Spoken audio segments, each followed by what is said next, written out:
Welcome into another edition of Gas. I am Gresh. He is Jason Anik. You were playing everybody and we're winning the game last night. The head coach is fighting people on the sideline. What do you got for me? I know you're a part of the Tight Pants Society. No fucking way is that a gimme, right? Let's go!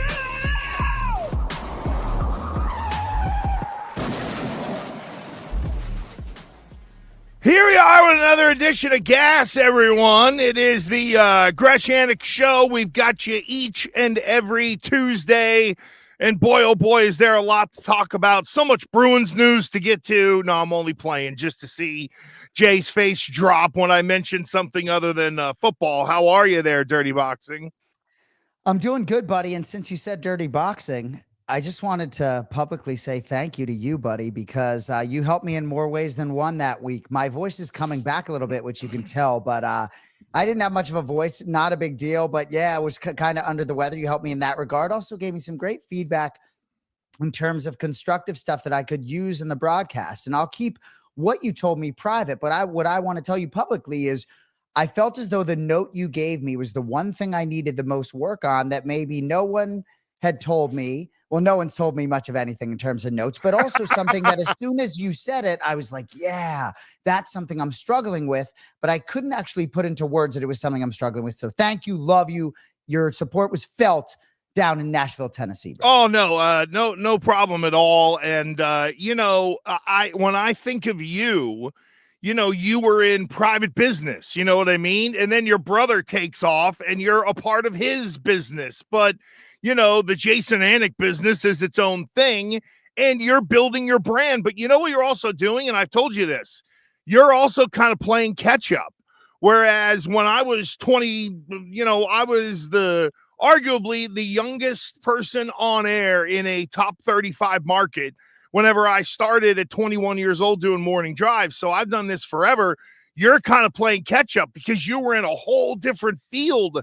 So I hope there are people to pull you aside and say, hey man, do this, do that, think of this, think of that, because you're talented enough to jump the line right away. And it's happening. The Dirty Boxing broadcast, it kind of was what it was, but I'll tell you this, the way people kind of persevere through some of those shows a lot of their chops. And that's what you did in that Dirty Boxing broadcast. I'm sure they look back on self-reflect and go, wow, we got a ways to go to clean up the show.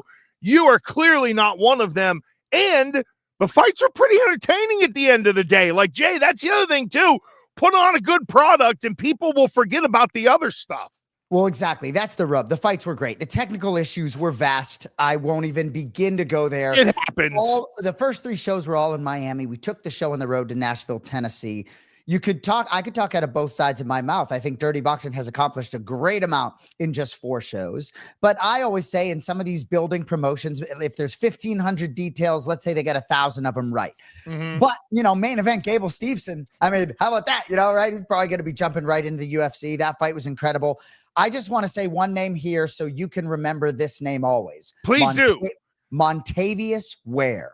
He's the most pure boxer we had seen yet in Dirty Boxing. And Andre Berto was on the call with us. And what's interesting, and for those who don't know, Andre Berto was a great welterweight back in the day, really that third guy underneath Floyd Mayweather, Manny Pacquiao, for those boxing fans out there. But what I feel as though he said in the fighter meeting sort of opened my mind about Dirty Boxing.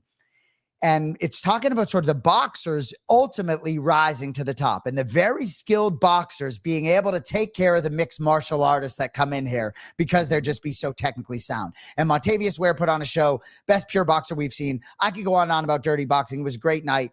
But I know we got Pigskin to talk about. Yeah, no, I know.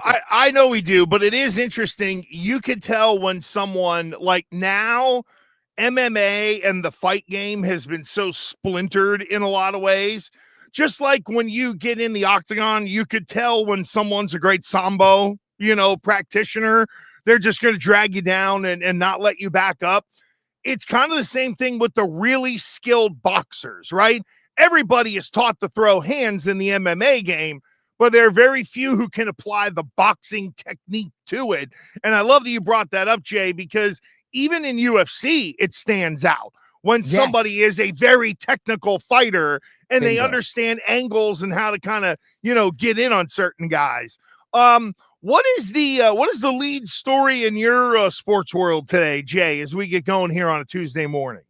Well, I'm glad you asked. And I honestly, Gresh, at some point I have to talk to you about Game 7 in baseball briefly on this 1-hour program. But my lead story, we got to shout out our guy, Mercedes Big Dog Lewis, who just made his appearance for the Denver Broncos in what is now his 20th National Football League season. It's just profound. And for someone who's 47 years old, I've gotten to know him a little bit. I know Cody Merrill's gotten to know him because he's a huge UFC fan. I met him a couple times. I actually met Aaron Rodgers and Mercedes Lewis at the same time. But Mercedes Lewis, man, it's like I have so much respect for how he conducts himself, how he treats people. I could go on, but just the fact that he's made a roster and now he's on a roster that maybe has a chance to compete for a Super Bowl, just couldn't be happier for him. 41 years old, oldest player in Broncos history, and I think the oldest tight end in NFL history. It goes on. And I don't know about longevity, but maybe there is a spot in that in the hallowed Hall of Fame for a guy like that to play 20 seasons at that position. I was trying to think as you were saying that, Jay, who are the guys that almost made it 2 decades, right? Like you think of Matt Slater's dad, Jackie Slater, as a left tackle. I do believe played like 18 years in the league or something like that. Like I worked with Fourier, who made it through 13. And that sounds like a really, like you have a 13-year career in the NFL. You feel like you 20 years, my God. And it's crazy. This is probably a window into my mind. All I'm thinking about is because I've had other players tell me before, like when you put in your retirement papers, you get $100,000 for every year you played in the NFL, right? So Mercedes Lewis not only gets a nice chunk, but 20 years in that whole pension plan and stuff like that. This guy's set, and good for him. Like a lot of people speak very highly of Mercedes Lewis. And bro, to your point, I don't care if you're a long snapper. If you make it 20 years in the NFL, you have really, truly done something. You know what, Jay, to your point, maybe those guys aren't all good enough to get in, but maybe what they can do is have like the 20-year club in a little portion of the Hall of Fame. Right. These were the guys who played 20 years in the most brutal sport in the world. Yeah. So I didn't intend to go here, but I have to. And I know we come at you on a Tuesday, and I know Game 7 of the World Series was Saturday night. Gresh, I'm not trying to be hyperbolic. I've thought about this before I said it. I think it's the greatest game I've ever seen. I know there's a little recency bias, but my wife is from Los Angeles. I happen to be watching with her. And I have gotten to know a lot of Canadian sports handicappers and friends over the last decade, right? So while I'm definitely sort of rooting LA, I'm rooting for some Toronto folks that I know. And what I want to tell you about my wife, she's not a diehard sports fan, but she's into certain things and definitely tapped into my life, so is a good person to talk sports with. Her dad from Los Angeles is a diehard Clippers fan, does not like the Lakers. So in 2010, when the Celtics were, my wife and I have been together 23 years. When we were together in 2010, watching the Celtics versus the Lakers in Game 7, and the Celtics almost beat the Lakers, and the Lakers won. My wife was so upset that the Celtics lost. She was rooting hard for the Celtics, not for the Lakers. For me, and became a Celtics fan, loved KG. Her behavior, I was almost embarrassed in front of our friends at my wife's behavior when the Celtics lost. So as Toronto is starting to win in Game 7, my wife is like, I'm going to go in the other room, right? She didn't. And I was like, I love you, sweetheart. Is this because you're kind of like your dad and you're going to be a bad sport here? And she's like, yeah. So she's about to go in the other room. And then I think Muncie hits the home run, right? So that it's 4-3. So it's right? So it's 4-3. That's right. And so I'm just like, so she sort of like puts her headphones in. She's not really watching. To make a long story short, I didn't have a voice, Gresh, right? So I'm trying not to scream at all these moments in this game. I'm like ripping my shirt off at different moments, but I'm not sure I've ever seen a fan base, a team be that close that many times to winning a championship and just not. I mean, I know I'm rambling, but were you not blown away? Were you watching that? I didn't watch a moment of MMA. I was locked. You know what? I was actually watching the MMA, and let me back it up and tell you a little story. So Saturday morning, I do national radio on Mad Dog Sports Radio. Now, Mad Dog Russo might be the last person on earth who talks baseball nationally, right? So that Saturday morning, there's the big game 6, and we got to get it. So I started the show talking about LSU. I got text messages and phone calls pretty quick from people that I work with being like, "You're not talking the World Series? What the hell are you doing?" So that lets you know my mindset, like going in. And then it was 3 hours and 45 minutes of all different, all the stuff from that game, the ball getting wedged in the wall, a lot of talk about that. How in the world do we avoid that? I mean, I think it's a good, Buck Showalter said, we're a multi-billion-dollar industry and we're still piecing it together like Legos. Like, what are we doing here? Why is that even a thing? And then that game 7, Jay, honest to God, I didn't come to it until it was 4-4. I saw it get tied 4-4, and then I was kind of in on the rest after that because I'm like, oh, Ohtani might. I was more focused, Jay, on Ohtani than anything else in this series, I admit, but I ultimately came around in the end because Game 6 was pretty good. Game 7 was even better. And for Toronto, wow, all the weenies in Squid Square now. Like whenever the Bruins play the Maple Leafs, Jay, and they always go to Squid Square on the outside of the arena in Toronto. Oh yeah, I couldn't pay the loony to get in, so I'm gonna stand here and yell like everybody else. Screw Toronto, screw them. Wait. I know, I'm being mean. Wait. No. Hilarious. But hold on. I understand the screw Toronto, but I want to talk to you about these fans, right? Because and I know that as a national sports radio host for as long as you have, I wouldn't call you like a fan the way I would most people, right? Even though maybe you are like a Boston sports fan. But as a Boston sports fan, I feel privileged. I feel like I've gotten to celebrate so many different things that I always feel like if something bad happens to a Boston team, kind of deserved it. The good comes with the bad. But for some of these fans, one in particular, my guy, Ian McMillan, who's a sharp sports handicapper, works for Sports Illustrated. If you know him. I know who you're talking about. He's an Atlanta Falcons fan. Okay.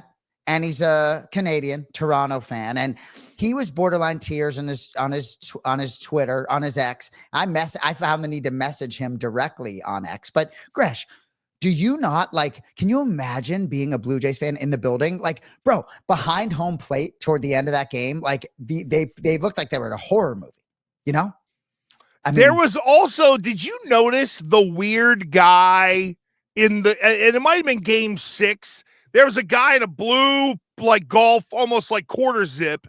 And he's just going like this. He's like standing behind home plate. And he's like waving his arms. It was very odd. It was game 6 because I remember talking about it on the radio. I don't know what happened in game 7, but it's really funny, Jay, because behind home plate early in the series, there was a guy who had like a white t-shirt on and it said, "I bet on them." And then it just said, "You?" ? And that was it. And then there was the guy behind home plate trying to is an old man. He had no idea, but he might've been cocked. I don't know. He's just waving his hands back there. You're right. There is the weirdness, but doesn't that, like, having a little empathy for Toronto like you do, doesn't that just make the Patriots come back against Atlanta 28-3 more delicious? And the reason I say that is you saw the pain on the faces of the Toronto fans. And they were this close to winning the thing, right? Imagine if they were up 9-0 and the Dodgers came back and won 10-9 in extra innings. That's what New England did to Atlanta. So when you get into the slow singing and flower bringing when it comes to fans, it absolutely makes me enjoy that Atlanta Super Bowl more, because you can look at the disappointment on all the faces of those Canucks up there. They were completely devastated. And when you have a lead for the majority of the game the way they do and lose it in the end, that's like getting knifed in the liver. You just know you're dead. Oh, well, and when you think about from a Patriots fan perspective, 28-3, couple years prior, you had ripped victory from the jaws of defeat against the Seattle Seahawks in the Super Bowl and gotten your 4th ring. So I just feel like we're so fortunate overall. And I guess for these fans, how close do you get to tasting a win before you end up losing, right? And to me, there were moments where that ball in the gap where Kike gets decked by Pages and on the center field. There are moments as a Blue Jays fan where whether you're in the building or on TV where you are just, I mean, talk about champagne in the locker room. You could argue that not only should the champagne be in the locker room, it should be opened and you should already be drinking it. That's how they should have won this game. And for a fan base and a nation that's that starved, they haven't won the Stanley Cup since '93 either in all of Canada, right? So it is so Gresh, but I will say with you, the drama of the losing fan base to me is riveting. Even though I feel for the individuals. I mean, if that game is in Chavez Ravine, it has a different feel, like in part to your point, like as a fan watching, right? If that's the Dodgers at home and they're cheering for the team to come back, it's not there isn't the story as there is. We had the lead. We blew it. We even blew it in the ninth, and then we blew it again. And then, the fans go home drinking all that Labatt's. And Cody says, especially when their window is now closed for 15 years with Roman Anthony. And that's sort of tongue in cheek. But what I'll say, Gresh, hard to fucking get back there. Right? No, the Red Sox are proving that, right? And any team, Toronto Blue Jays, Vladimir Guerrero Jr., love you. Love everything about you. Mm-hmm. Best of luck getting back to the World Series. Best of luck getting back to the World Series and having an opportunity to win a fourth game. It's really hard in pro sports, Well, and you know what it does too? That series, like when Kike Hernandez catches the ball in left field and throws it to second base for the double play to end the game. You know what it reminds me of the kinds of people you need on a roster, right? We as fans focus on number one starters, big hitter in the middle of the lineup. You couldn't pay that guy enough money to make that play. Like that was such a clutch veteran.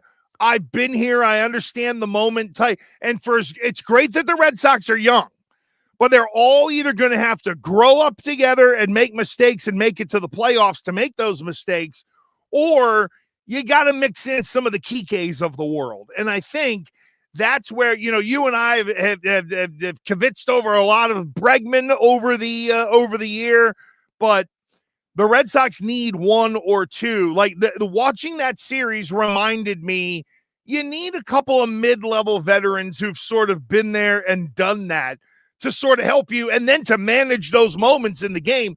I wasn't the biggest Kike Hernandez fan when he was here in Boston, Jay, but I've come to respect those type of guys. Absolutely. Who'd make those plays in the postseason. Bro, the stories are endless, and I didn't intend to do this, but how about Don Mattingly in the Blue Jays dugout, right? Still ringless, given all his travels in Major League Baseball. It's unbelievable. It's profound. The collapse, you're up 3-2 going back home. If you had tickets to 6 or 7, and these moments that it'll be very interesting how many years it will be before the Toronto Blue Jays win a World Series. Anyway. I know. And you know what? And I know we're going to move on too, but Cody Merrill just threw in the chat about Denny Hamlin, because I was watching the championship race from Phoenix, and how about this, right? So Denny Hamlin is in the lead. There's just a couple laps to go. They end up throwing a caution, right?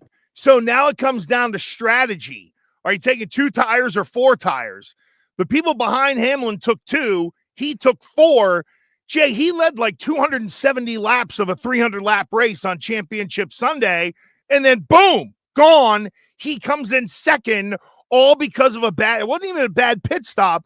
It was pit strategy. So, a lot of different ways that you can sort of lose in sports. The problem is they're not going through the crowd showing the Denny Hamlin fans who are slow singing and flower bringing the way they were in Toronto, where you couldn't avoid it. There were people just melting in their seats when that thing was all said and done. And by the way, it also goes to show you can sign like the wrong pitcher out of Japan, right? Lots of teams have signed Japanese pitchers, but Yoshinobu Yamamoto stood out above the rest and was even better than Ohtani in this series. It goes to show you can bring in the foreign imports, but you got to get the right ones. Jay, I'm just coming around on this whole MMA betting scandal story. I know we've had issues in Major League Baseball. I know we have an active investigation with the federal government going on in terms of the NBA. But there's been a serious controversy following a suspicious fight at UFC Vegas 110 this past Saturday. Featherweight Isaac Dulgarian entered the bout as a big favorite, submitted in the first round by Yadir Devali. I hope I got that right. The loss was immediately called into question. UFC commentator Michael Chiesa lambasted the performance as absolute trash and F performance, while several major sportsbook took the extraordinary step of refunding all bets based on Dulgarian to win. So there's some suspicious activity going on. There are other fights that have been flagged.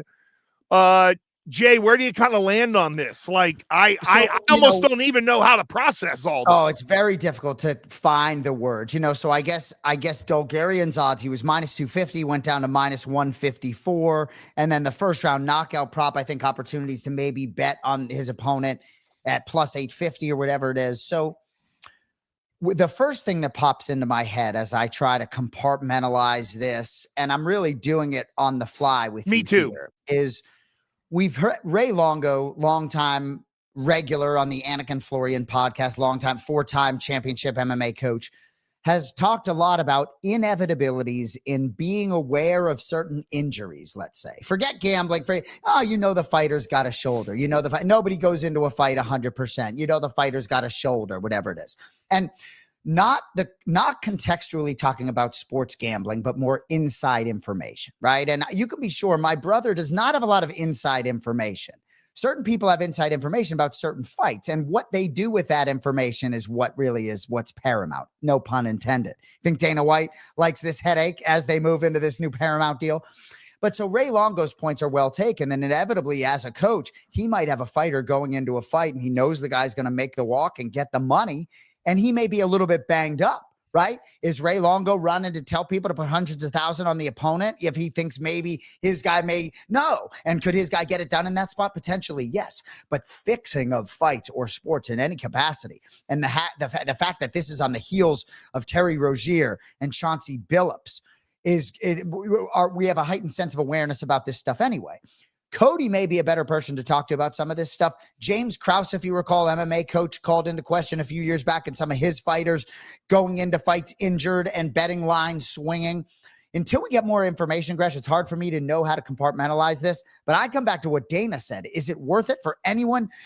Any type of significant action is going to be flagged, and the idea that you're going to make life-changing money in any way, fighter, athlete, coach, gambler, insider, I find it hard to believe. Yeah, I also think that's why Dana White isn't freaking out, because a lot like the NBA and that curious activity and Major League Baseball, the fail safes are sounding alarms on a lot of these bets, right? That's why, let's remember this.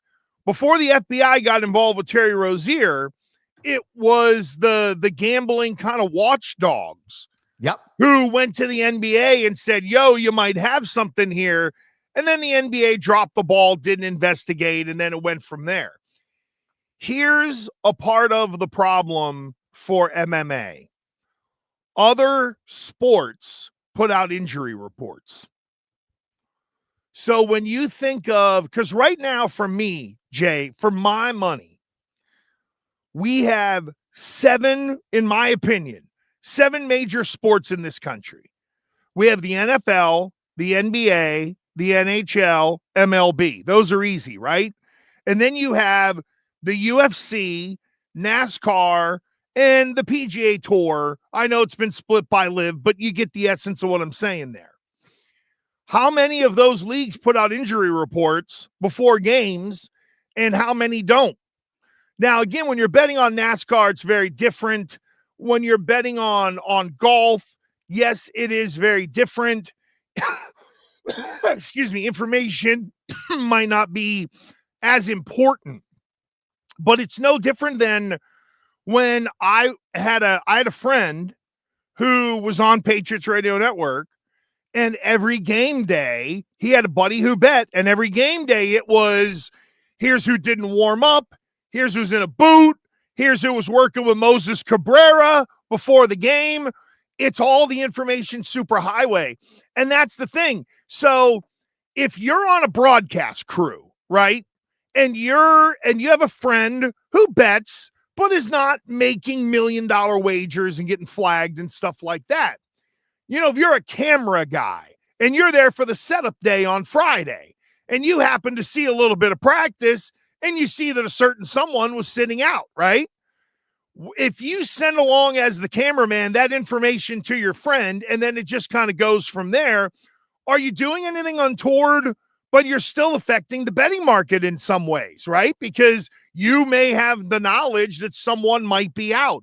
You know who doesn't issue the injury reports and where they've had issues with this before is college football.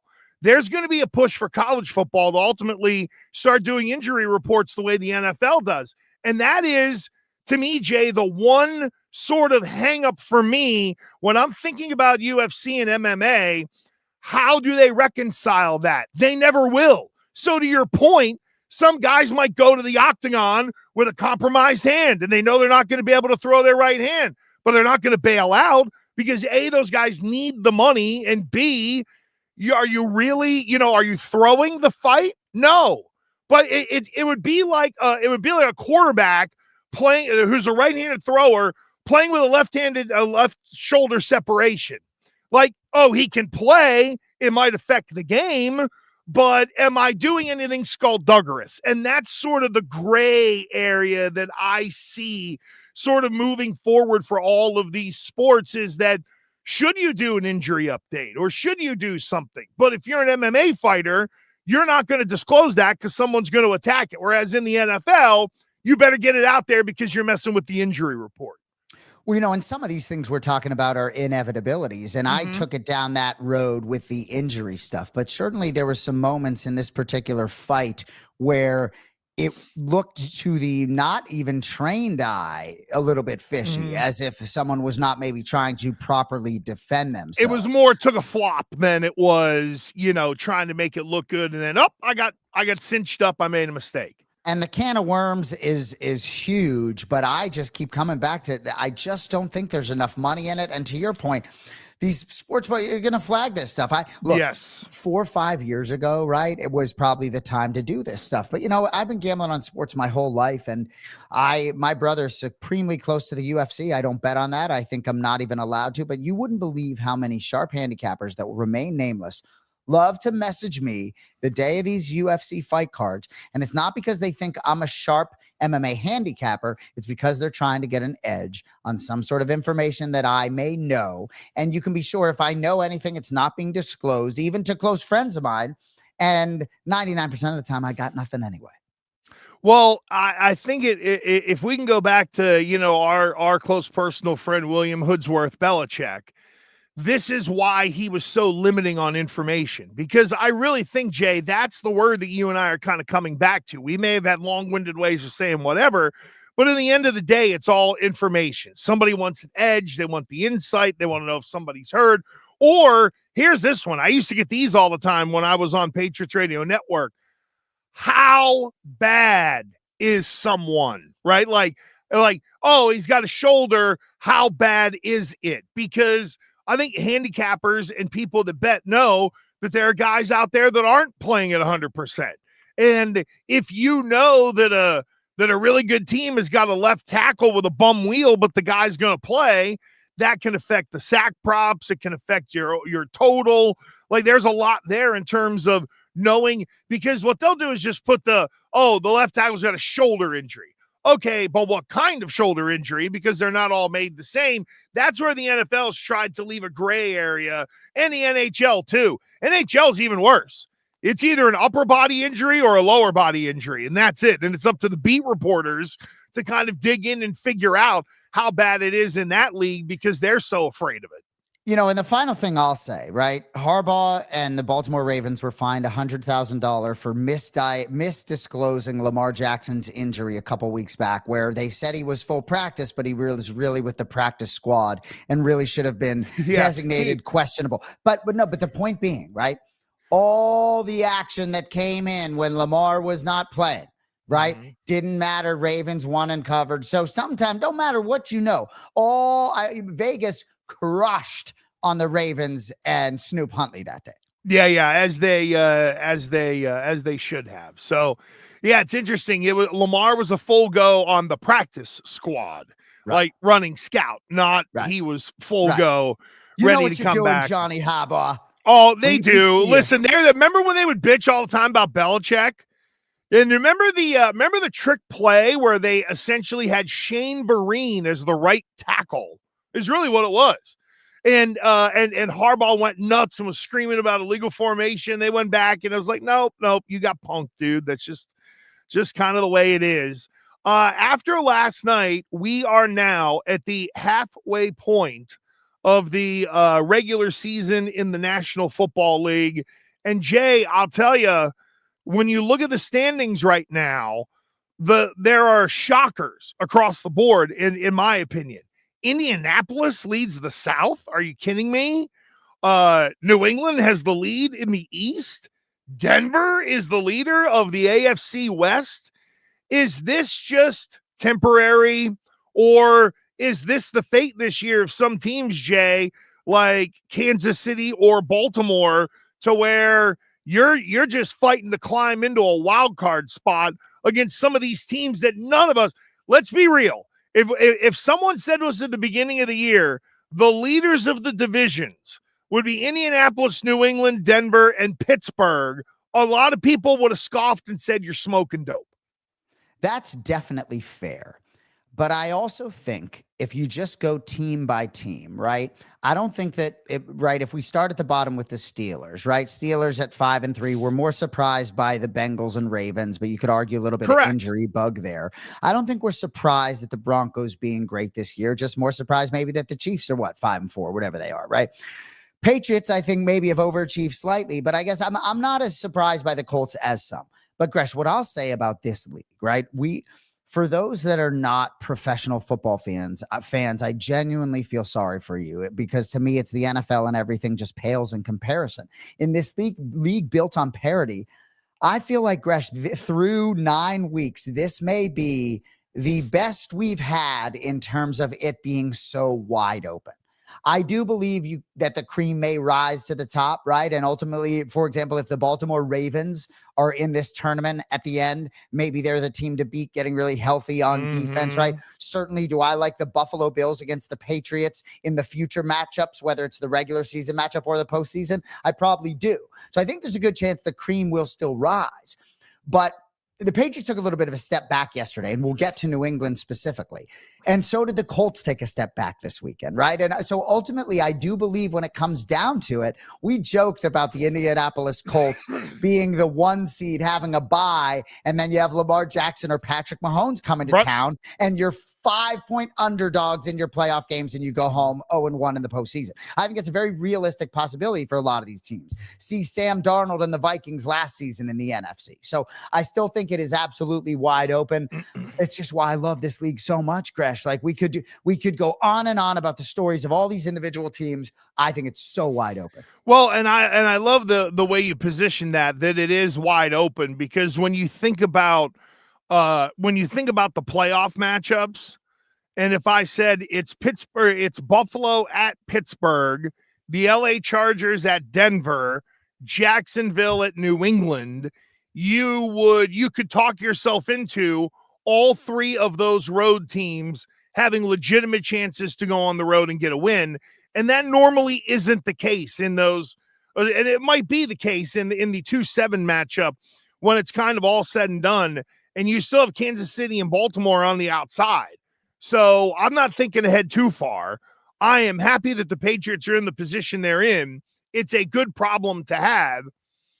But boy, to think about Kansas City as a wild card team coming into Gillette on the first weekend is a little harrowing, right? So that's kind of like when I think of, and I'm going to stop you there. Go ahead. The rub. That is the rub this season. I'm telling you, it's like like all these teams that we're looking at, Indianapolis, Denver, the first round playoff matchups are going to be bananas this year. Yeah. Don't you believe Kansas City and Baltimore finding a way in somehow or Oh, another? 100%. And then it's who gets bumped, right? Is it just Jacksonville and the Chargers? Because I don't think Baltimore, when it comes, let me just click on the division here. Yeah, Baltimore is quote unquote only 2 games back in the division, but they're also 1-0 in the division. So, they still have all those games in front of them to be able to rack up AFC wins and get those divisional wins. I think the team that has kind of surprised me, Jay, is Denver. And the reason being is I don't know how good they really truly are, because they're winning a lot of close games and against some bad teams, right? The Jets 13-11. They beat the Giants 33-32. They need a walk-off field goal to beat the Texans 18-15. Here's what I'm starting to think about the Denver Broncos, is that they play to the opponent. And that's not a good sign. Like, that's not a sign of a good football team. Good point. So, for example, they beat Philadelphia 21-17. I think they beat the Bengals with Burrow 28-3, or maybe that was the first game without Burrow, now that I think of it. But there was the New England Patriots Tom Brady way of winning close games, Jay. And then there is you escaped winning a close game. And I feel like for Denver this year, they have more escaped in winning close games than they have been definitive and solid and played great in those games to get a close win. Yeah, well put. They'll have an opportunity Thursday night, home to the Raiders. We may get to that favorites. game. We may get to that one a little bit later. I know we got picks coming up. So, the Patriots. Yeah. How do you watch the game in its entirety? Oh God, yeah. Not only do I watch the game, I break down plays for TV every week. So yeah, I'm honed in, especially when it comes to because there's a lot of nuanced things that I like to watch during games, line scrimmage stuff and things like that. So, lot for me to sort of chew on in this game. Certainly happy they emerged victorious, but felt like a little bit of a step back for me. And what I'll say briefly before I'll get into some detail later, I like adversity in a regular season. I like, even had they lost, I would have thought perhaps that would help be a nice bump. So I like this kind of bump in the road, and I like it even more that they were able to emerge victorious. But it was a bad day, kind of. Go ahead. Yeah, I feel where you're going with it, and I think I know how to present at least part of it to you.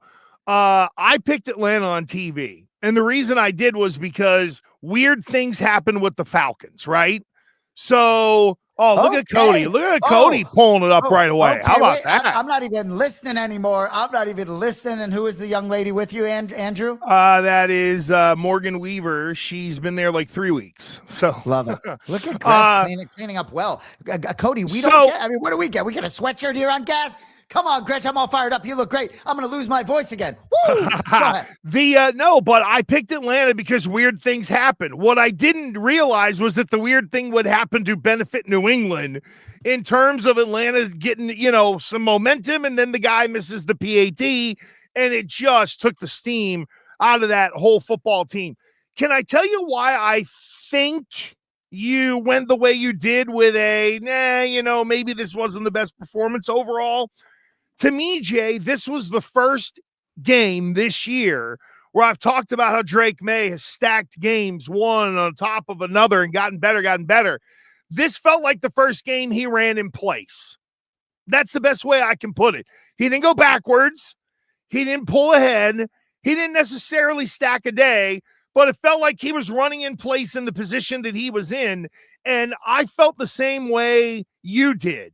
I was like, well, they won, but it didn't feel like a really good win. It felt like more of the, hey, we made this tougher on ourselves than it needed to be. And you got to give Atlanta credit. They, offensively, bro, weapon-wise, they're better than we could take the last 3 opponents combined and take the best of all their offensive players. And it probably doesn't touch the skill of what Atlanta rolled in with on Sunday. I agree. And in terms of giving Atlanta credit, The defense, right? I mean, it's one of the best defenses in football on paper going in. And I think this Patriots game gave Atlanta some juice. Michael Penix found something. He found some confidence after a while. I think it's crucial for him to use his legs. Drake London should be that dude every other week, if not every week, And so you're certainly going against a good football team, right? Patriots limited without Ramondre Stevenson, most certainly. I like what Jennings did a little bit, but for Drake Maye, I actually do think it was a little tiny bit of a step back. Certainly his worst day this season. He's been so perfect. We've been a little bit spoiled. He misses a throw and we're like, what? I'm like, what do you mean, Drake? You haven't missed a throw since week 3. Are you going to miss throws again? 19 out of 29, 2 touchdowns, 1 interceptions, 2 fumbles, only one of them lost. But toward the end of the first half, I think there was a little bit of a mental breakdown when he had that fumble lost and it resulted in the Atlanta touchdown. And I think Drake struggled a little bit turning the page from that. I think that the leadership in New England with McDaniels and Vrabel, I think have put him in a great position to be able to turn the page. And I think he'll be able to turn the page this week. But I don't think in that game he was able to turn the page. I think he was a little shaken by that.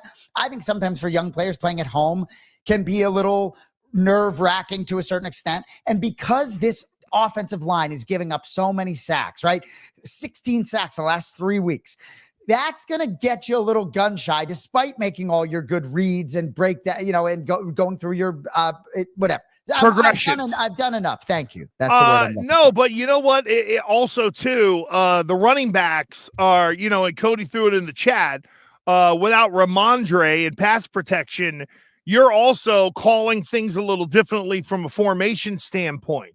Like I mentioned it last week, we haven't seen Drake Maye stand back and shotgun and just go 5 wide. Right. So even with Ramondre down, they didn't really change it very much. It was more of the let's keep doing the play action stuff. We'll find a way to run the ball. And that's to me where Drake Maye is really settled in. The reason I haven't gone, I've loved what he's done this year, but the reason I haven't gone completely over the moon with the kid is I still need to see him operate in empty sets. This is where Josh McDaniels kind of force-feeding Drake Maye the way he thinks he needs to didn't turn into, well, we don't have Ramondre, let me go to 5 wide. It was, nope, this is what we do. We'll just go next man up. We'll keep doing it because the kid in play action is pretty damn good. So don't overturn the apple cart. But if it's his mistake, if he throws the pick, Drake Maye, that's one thing. When your backside gets a little leaky, then you start to kind of do the old Indiana Jones and you're looking over the shoulder. And I think there was a tiny bit of that in the third quarter. That's a good observation by you.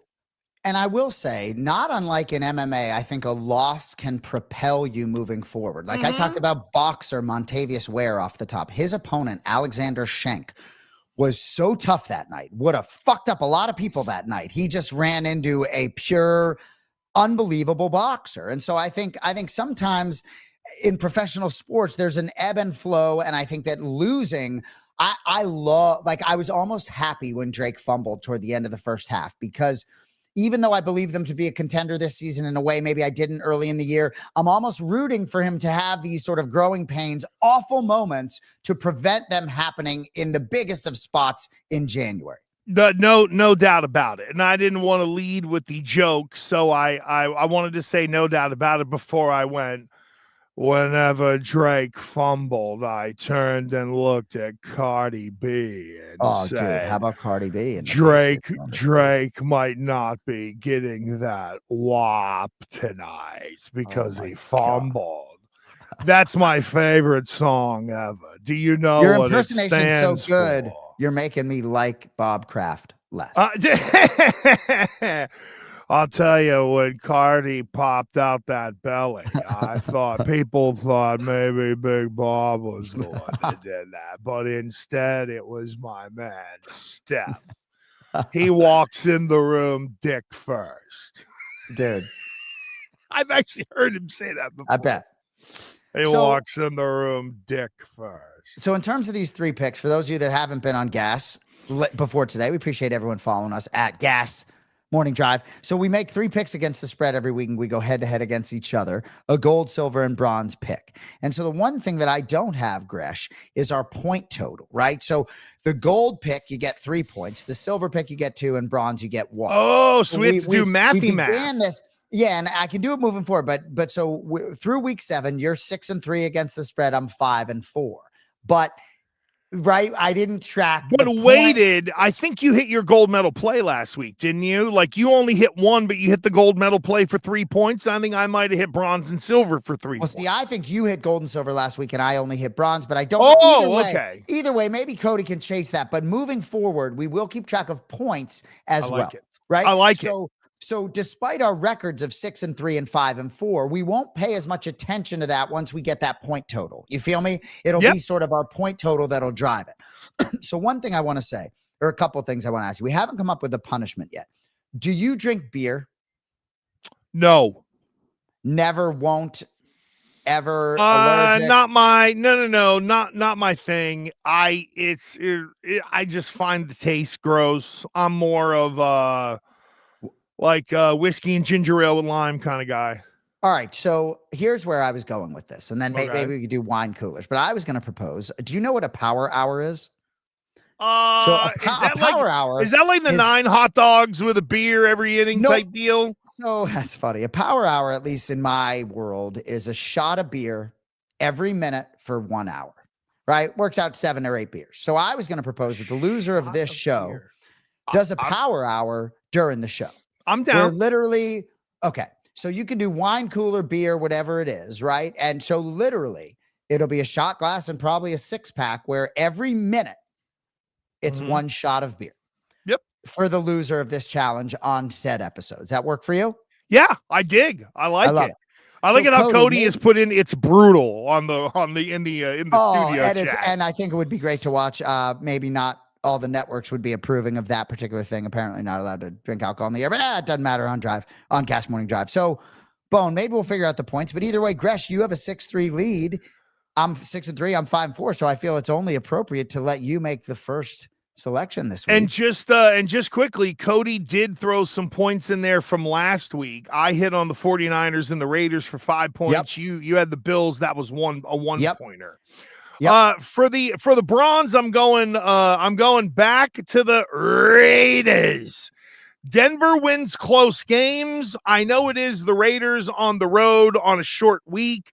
Normally those games are close and unders. That is a massive number for the Raiders. I understand why, but give me Las Vegas plus 8.5 at the close playing Denver Broncos. I like that. And I will be interested to see. These Thursday night games are such wild cards. They've settled down a little bit, but a lot of underdogs have won outright on Thursday night. So I absolutely like taking those points there. And the Raiders are competing, if nothing else. So, and to your point, right? Look at these Denver scores, right? 13-11, 18-15. They play down to people. There. Yeah. I like it very much. My bronze medal selection, which I guess is my 3rd best play on the NFL board against the spread, I'm taking the Jacksonville Jaguars plus 1.5 at the Houston Texans. And I do not like betting on the Jaguars. I do not like Trevor Lawrence. I want to tell you that, first of all. This is a little bit of a Davis Mills fade. CJ Stroud out with a concussion last week. I don't know if he's going to play or not. I'm sort of assuming not at 3-5. They are desperate, so maybe he does play. But this particular play early in the week is I'm sort of hoping that Davis Mills is going to be the guy, and maybe even the Jaguars become favored in this game here. So I think that was a really big loss at home against Denver. And if CJ Stroud had been out there at the end, maybe they do win. Davis Mills looked like me out there. I talked about not liking Trevor Lawrence, but I like how Jacksonville found a way to win against a competitive Raiders team last week. They win 30-29 at 5-3. I think they can smell 6-3. You're looking up at a Colts team who just lost, but it's very competitive. I said, I think ultimately if Stroud doesn't play, the Jaguars are going to be favored here. So maybe I'm jumping early on a line. I think Liam Cohen is very much like a hot or cold guy. And sometimes I like betting on him, sometimes against him. I think he gets them their 2nd straight road win here. They're in a stretch here where they play 4 road games in 5 weeks. I think they're sort of in this road dog mode. I think they keep it rolling here. So my bronze selection, Jacksonville Jaguars, plus 1.5 at the Houston Texans. I like it. I almost went with that, quite honestly. I was handicapping that one right along with you as well. I have a lot of the same thoughts. The only thing that freaks me out about this game is, to me, Jacksonville should be favored, and there's a line in Casino Security, JDRL, just doesn't look right, and that is this game and the point spread. That's the only thing that kind of has me freaked out. Hey, can I interrupt you real quick? Speaking Please. of just doesn't look right. Yeah. We were both on the Colts last week on this program. Mm-hmm. And that was the only bet you lost last week. And there's a reason why you made it your bronze and not your silver or gold. And what I want you to know is just doesn't look right. By the time Saturday rolled around, everybody loved the Colts so much that I went to the window on the Pittsburgh Steelers to go against the grain. It just didn't look right. Aaron Rodgers at home as an underdog with this underachieving defense that maybe can get it right against Daniel Jones and company, maybe being a little bit elevated. It just felt like one of those spots where the National Football League sort of flexes their muscle a little bit. And so anyway, I just wanted to tell you that a pick that I liked on our show on Tuesday, Wednesday, I felt the total opposite way come Saturday. It's amazing whenever there's the public avalanche to one side, and then you're like, nah, I got to go Oppo here. And that's good instincts by you. My instincts tell me that the Dolphins are about to crumble. They fired their general manager. You and I are doing this on NFL trade deadline day. I believe Miami already flipped Jalen Phillips. So I think the reason they fired the general manager was to liquidate the assets. So I'm going to say that in Miami this week, Jay, there's going to be a lot of looking in the mirror. And then once we get to Wednesday, there's going to be a lot of dudes who are going to be like, wow, I can't believe I made it. And they're still on this roster. And then they got to go deal with a Buffalo team who has put together 2 pretty good performances in a row. Yeah, I'll lay all those 9.5 points. That's code. It should be Bills minus 9.5. Yeah, I'll gobble up those. I was just saying, you're going to give me the Bills and 9.5 on, nice on CodyBets.com. I'm downloading that app right now and locking it in there. But no, I just think the Dolphins are a sad sack right now. On this week, there are going to be a lot of guys who are either looking around, wishing they were elsewhere, or just happy to be there. And the Bills are going down there with a mission, in my opinion.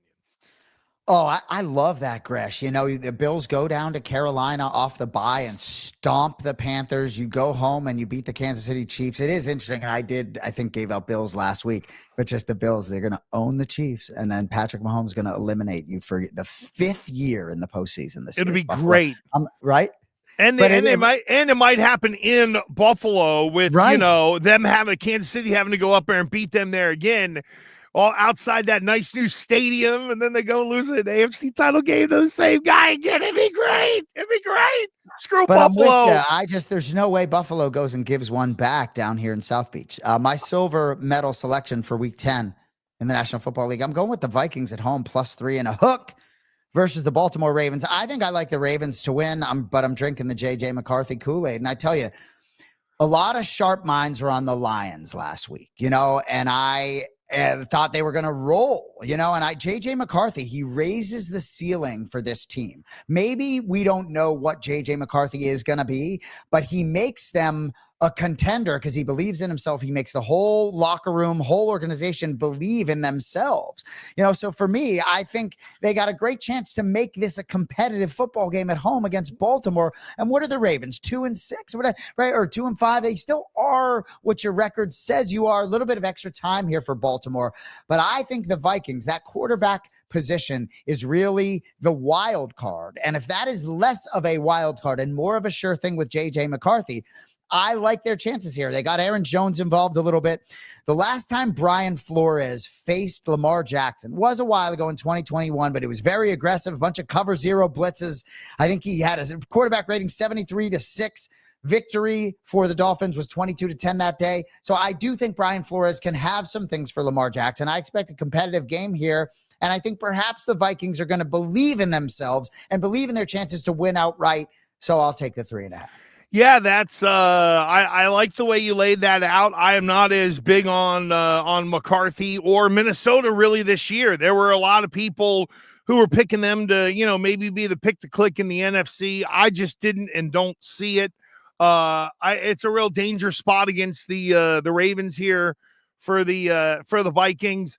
And the reason I say it's a danger spot for Minnesota is you have a defensive coordinator who is familiar with Baltimore, but you don't see this kind of crossover every year. So for Minnesota, it's been a couple years since you've seen Lamar.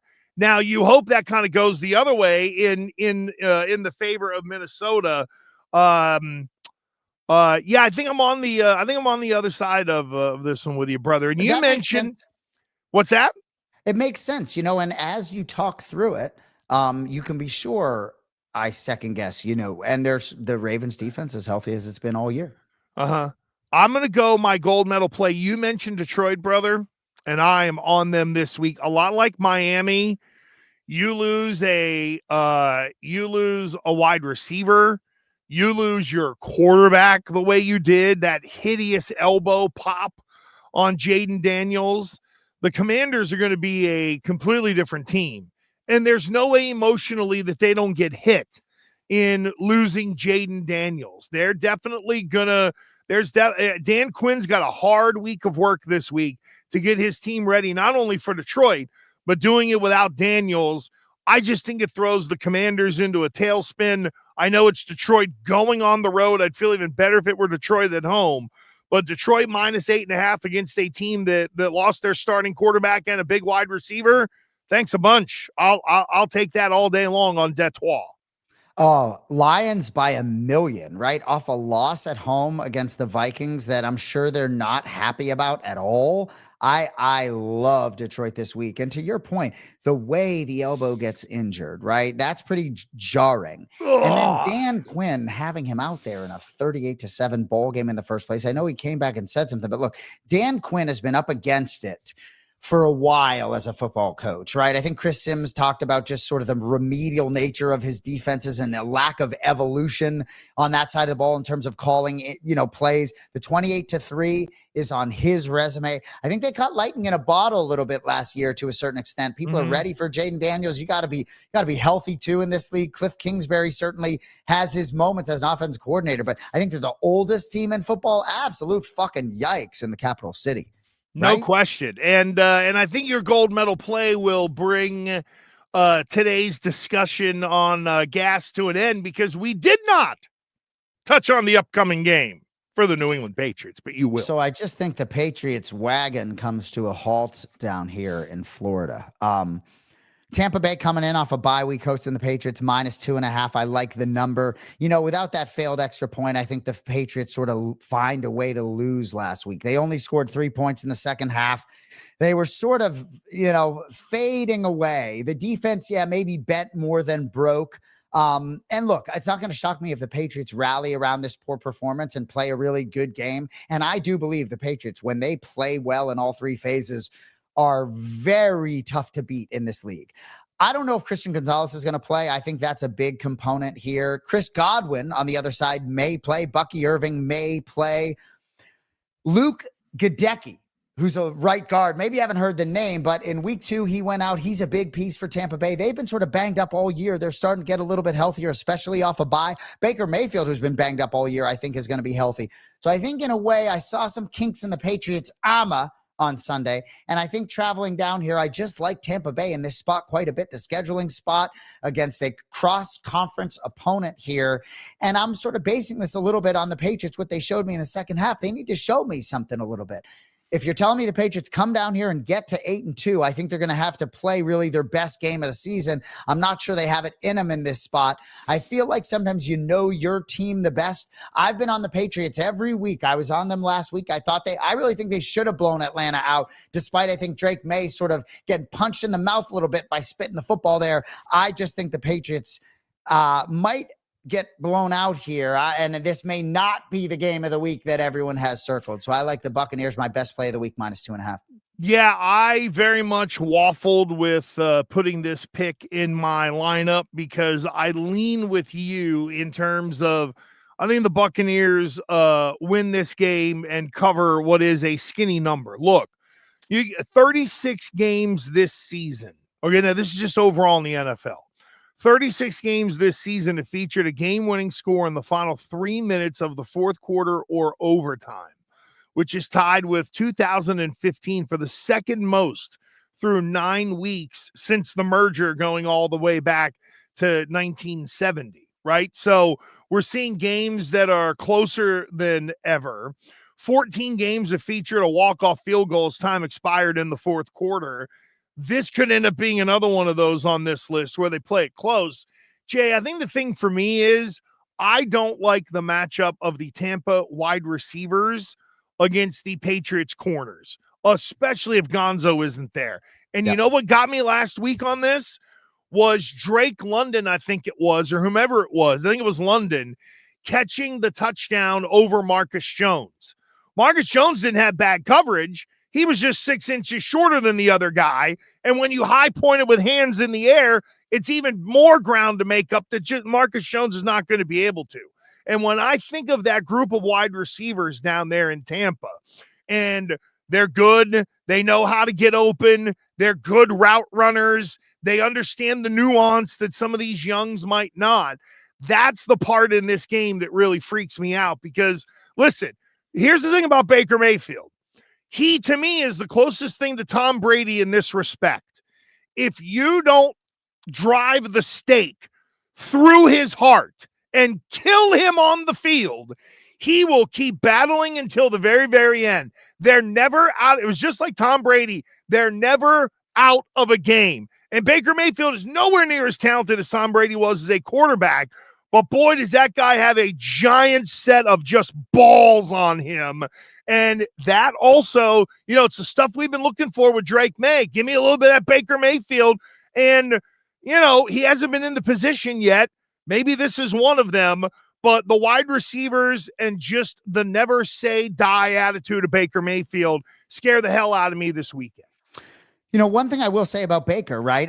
You talk about talent, right? I could actually make an argument he's got more on-field talent than Brady, but in the brain is where Baker, to me, always is that wild card. And everybody's giving Baker his flowers this year, but just wait until the postseason in a big spot when he throws that bonehead pick that eliminates his team from the postseason. I hate to say it. And that's one of the reasons why I've put Drake Maye on a pedestal a little bit. Yeah, he had a little bit of a fumble, whatever it is, but Drake Maye is a very good, smart quarterback, really not prone to some of these bonehead plays. So I do believe if New England can get Baker off his sort of game, throw some things to surprise him a little bit, turn him over a little bit, that maybe is the opportunity there.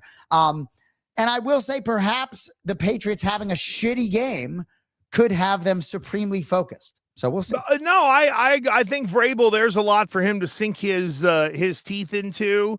But I just got some of the stat pack numbers in terms of some of the trends connected to this game. Baker Mayfield is 20-31-1 ATS as a favorite in his career. Now that number doesn't look very good, but he's 10-8 ATS with the Bucs in that spot as a favorite. So in Cleveland, it felt like as a favorite he had no chance. With the Bucs, there's at least almost a 500 record, which is right in line with what the handicappers really won. Patriots are 4-0 outright and ATS on the road this year. How about Drake Maye? I didn't know this nugget. 7-3 ATS in his career on the road. You wouldn't have thought that, given the year that they had last year. But I'm excited. You know what, brother? I want a shootout. And you know why? Put the kid up against Baker, right? Let's see, and have to go to some of those empty sets and maybe away from play action a little bit. I do and am intellectually curious as to how they would call it if you're down 21 and you got to find a way to win. What does Josh McDaniels go to, right? Because with Brady and others, we know we're going to spread them out, we're going to throw the ball. But if they get down 21-0, is it going to be the same thing with the kid back there? Do they feel like they can put him in that spot and him not regress?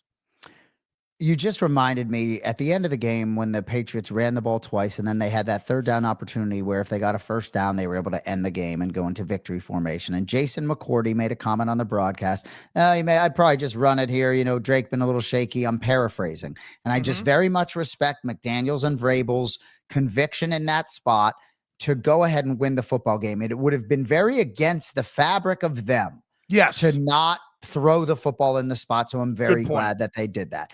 And then one other thing I just want to mention to you and get your thoughts on real quick. We're out of here, but I'm strongly considering driving to Tampa Bay and going to this football game on Sunday. What do you think?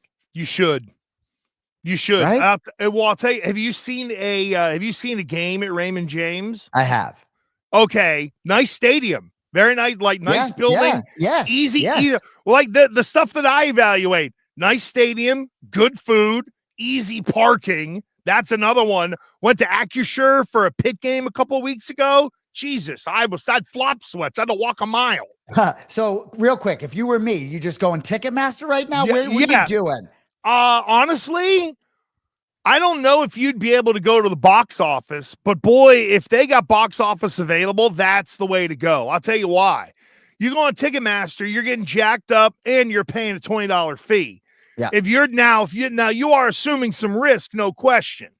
However, you're a man of the check cashing business and tickets and if there's something that I know you'd be able to pull off, it would be to find the most expensive way into that building. So see, that's what's happening as I get older is that regardless of my bankroll, I really don't want to. I want to invest in really good seats. So I'm thinking about making an investment here. Well, you know what I was going to say. I would say do it. I love Raymond James Stadium. Is one of my the very first Super Bowl I covered was at Raymond James Stadium. So I love we got tickets. Oh, look at this! You can get over there. You can get there. I mean, I'm not saying it's going to be lightly attended. I'm sure that there will still be quite a crowd, but I would feel pretty good that you might be able to go to the old box office and save yourself some fees by getting a ticket there. I love it. I got to do it. All right, we got to get out of here. Get us out of brother. Here, I know, bro. We by the way, Jacoby Myers has been traded. To whom? The Jacksonville Jaguars. Jalen Phillips goes to Philly. Draymond Jones is now in Baltimore. Logan Wilson of Dallas, I believe, or just got traded to Dallas. Yair Alexander's going to Philadelphia. Michael Carter II's going to Philadelphia.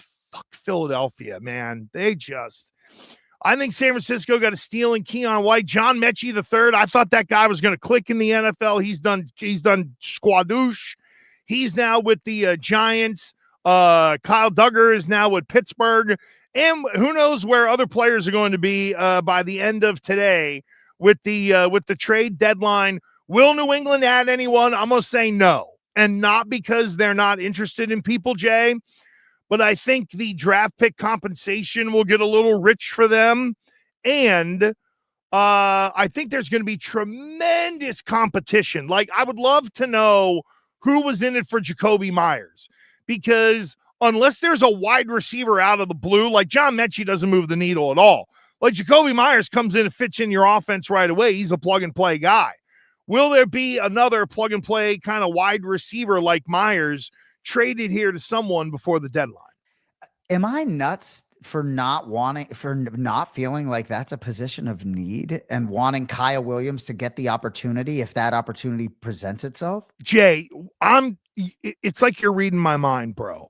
I chastised everybody on TV the other night. I said at the beginning of the year, none of y'all out there wanted these wide receivers. What group is being complained about the least? The wide receivers. Why? Because they're getting better with a competent offensive coordinator. Just same as quarterback.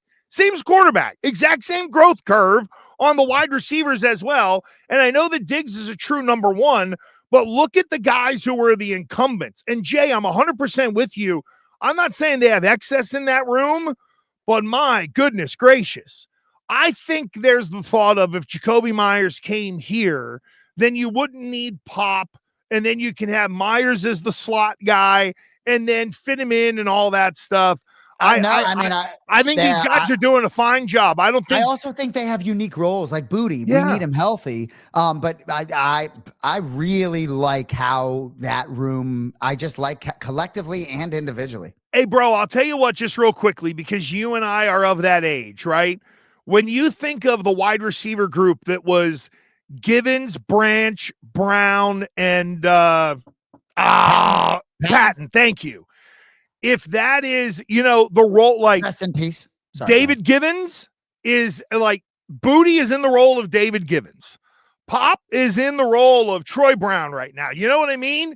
They're just sort of retrofitting or fitting in the new guys into the old retro offense. And if you think about the role that Branch and Brown and Givens played in particular, you could take Diggs, Booty, and probably Pop, in my opinion.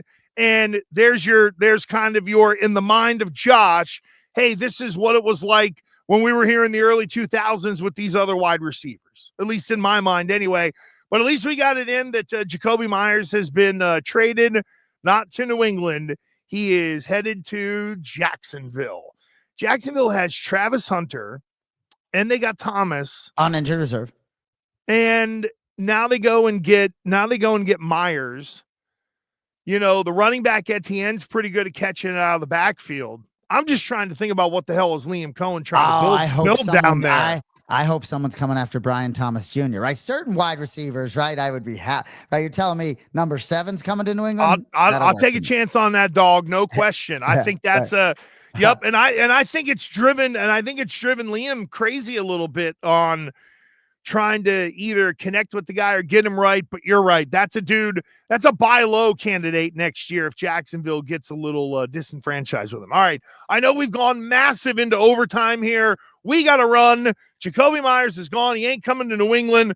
Next week, will we be sitting here talking about new players or just a win or loss to Tampa? That's why you got to come back next week for gas. For Jay, I'm Gresh. We'll see you next week.